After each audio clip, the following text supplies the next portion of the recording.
Loud and clear में आज की सबसे बड़ी खबर का हम रुख करने जा रहे हैं। ड्रोन हमलों के बाद बौखलाया है मॉस्को। यूक्रेन पर बड़े हमले की तैयारी में जुट गया है रूस। रूसी ड्यूमा के सदस्य ओलेग निलोव का विस्फोटक बयान भी इस बीच सामने आ गया है, जहां टैक्टिकल न्यूक्लियर बॉम्ब पर विचार कर सकता है रशिया। ये बड़ा बयान उनकी तरफ से दिया गया है, यानी अब न्यूक्लियर बॉम्ब पर विचार किया जा सकता है। टैक्टिकल न्यूक्लियर बॉम्ब पर विचार करने की बात की गई है। ये बहुत बड़ा बयान है जो कि रूसी ड्यूमा के सदस्य ओलेग निलोव ने दिया।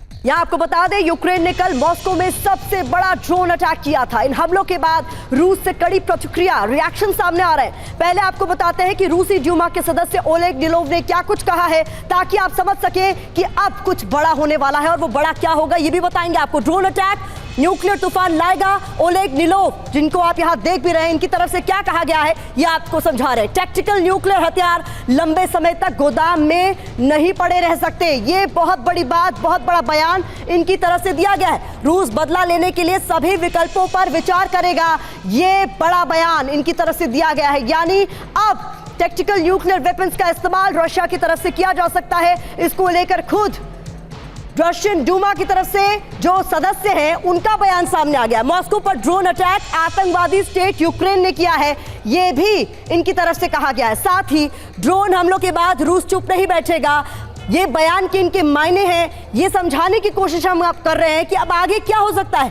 कीव से बदला लेने के लिए रूस कोई बड़ा प्लान कर रहा है, ये बयान से समझा जा सकता है। किसी भी वक्त यूक्रेन पर चौंकाने वाला पलटवार रशिया की तरफ से किया जा सकता है। इनके बयान से ये साफ तौर पर समझ में आ रहा है, यानी बयान के मायने क्या है ये भी हम आपको समझा रहे हैं। तो बहुत महत्वपूर्ण हो जाता है इनका ये बयान। अब आपको बताते हैं कि यूक्रेन के किन शहरों पर रशिया की ओर से टैक्टिकल न्यूक्लियर हथियारों से हमला किया जा सकता है, और इसके लिए हमने नक्शा भी तैयार किया है। पहले तो ये बताएंगे हम आपको कि नक्शे पर वो कौन कौन से इलाके हैं जहां पर यह हमला हो सकता है। यहां आपको दिखाई देगा कीव, जो कि राजधानी है, इसके अलावा सुमी, खार्किव, लवीव, और आपको समझना होगा यूक्रेन के किन शहरों पर हमला संभव, यह हमने आपको नक्शे पर दिखा दिया है।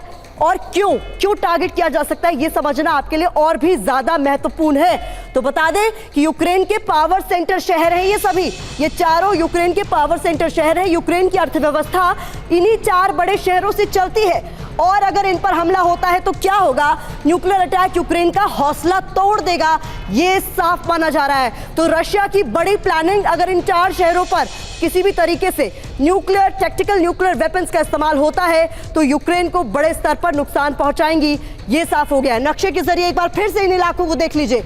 इसमें राजधानी कीव शामिल है, सुमी शामिल है, खार्किव और लवीव शामिल है। किन शहरों पर हमला हो सकता है ये नक्शे के जरिए हम आपको समझा रहे हैं, बहुत महत्वपूर्ण है। अब है आपके लिए समझना कि जिन टैक्टिकल न्यूक्लियर हथियारों की हम बात कर रहे हैं, जिनके इस्तेमाल की बात कही जा रही है, आखिरकार वो क्या होते हैं। छोटे परमाणु हथियार हैं, इस लिस्ट में ये शामिल होते हैं। सीमित इलाके में तबाही मचाते हैं छोटे बॉम्ब, मिसाइल भी इनमें शामिल है। रूस के पास 1 से लेकर 100 किलो टन तक के परमाणु बम मौजूद है। रूस के पास करीब 2000 छोटे न्यूक्लियर बॉम्ब मौजूद है। ऐसे में जो बयान दिया गया है उसके मायने क्या है, और अगर इन हथियारों का इस्तेमाल किया जाता है तो कितने बड़े स्तर पर यूक्रेन को नुकसान पहुंचता है, ये समझना आपके लिए बहुत जरूरी है।